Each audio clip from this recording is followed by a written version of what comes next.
ഇപ്പോഴും നിങ്ങൾ ഇങ്ങനെയാണോ സ്റ്റാർ വരയ്ക്കുന്നത്? എങ്കിൽ നമുക്കൊരു 3D സ്റ്റാർ വരയ്ക്കാൻ പിടിച്ചാലോ? അതിനുവേണ്ടി ആദ്യം ഒരു നല്ല സർക്കിൾ വരച്ചു കൊടുക്കുക. എന്നിട്ട് ഇതുപോലെ ഒരു ക്രോസ് വരച്ചു കൊടുക്കുക. ഇനി ഇതിലിങ്ങനെ ഡയഗണൽ ലൈൻസ് വരച്ചു കൊടുക്കുക രണ്ട് സൈഡിലും. നിങ്ങൾക്ക് ചിലപ്പോൾ ഇത് കാണുമ്പോൾ ഇച്ചിരി ഡിഫിക്കൽട്ടായിട്ട് ഫീൽ ചെയ്യുമെങ്കിലും ചെയ്ത് നോക്കുമ്പോൾ ഭയങ്കര ഈസി ആട്ടോ. ഇനി ഞാൻ അധികം പറഞ്ഞ സംഗതി കോംപ്ലിക്കേറ്റഡ് ആക്കുന്നില്ല. ഞാൻ ഈ ചെയ്യുന്നത് പോലെയൊക്കെ നോക്കി ചെയ്യുവാണെങ്കിൽ നിങ്ങൾക്ക് അടിപൊളി ഒരു 3D സ്റ്റാർ കിട്ടും.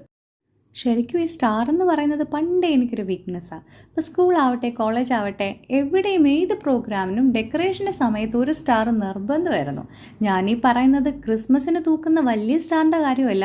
എന്ത് സെലിബ്രേഷൻ ആണെങ്കിലും വാൾ ഹാങ്ങിങ്സിലോ അല്ലെങ്കിൽ പെയിൻറ്റിങ്സിലോ അവിടെ ഇവിടെ ചെറിയ സ്റ്റാർ വരച്ച് വെക്കുന്നത് എനിക്ക് നിർബന്ധമായിരുന്നു. പക്ഷെ അന്നൊന്നും ഈ ഒരു അടിപൊളി സ്റ്റാർ അല്ലായിരുന്നു കേട്ടോ.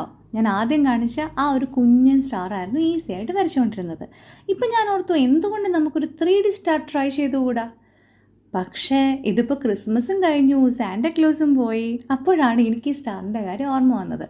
സാരമില്ല അല്ലേ, നെക്സ്റ്റ് ക്രിസ്മസിന് വേണ്ടി നിങ്ങൾ ഈ വീഡിയോ സേവ് ചെയ്ത് വെച്ചോന്നേ. അങ്ങനെ സംസാരിച്ച് നമ്മുടെ സ്റ്റാർ ഇവിടെ ഏകദേശം റെഡി ആയിട്ടുണ്ട്. ഇനി ഇതിങ്ങനെ ഷെയ്ഡ് ചെയ്യുകയും കൂടി ചെയ്യുവാണെങ്കിൽ നല്ല സൂപ്പർ സ്റ്റാർ നമ്മുടെ കയ്യിലിരിക്കും. അങ്ങനെ ഫുൾ സ്റ്റാർ ഞാൻ ഷെയ്ഡ് ചെയ്തെടുത്തിട്ടുണ്ട്. ഷെയ്ഡ് ചെയ്യുമ്പോൾ ഡബിൾ ഷെയ്ഡ് ചെയ്യാനായിട്ട് ഓർക്കണം കേട്ടോ. ഇനി ലാസ്റ്റ് നമുക്ക് ആ സർക്കിളും കൂടി ഒന്ന് റബ്ബ് ചെയ്ത് കൊടുക്കാം. അങ്ങനെ ആകുമ്പോൾ നമ്മുടെ 3D സ്റ്റാർ റെഡി. അപ്പോൾ നിങ്ങളെല്ലാവരും ഇന്ന് തന്നെ വരച്ച് നോക്കണം കേട്ടോ.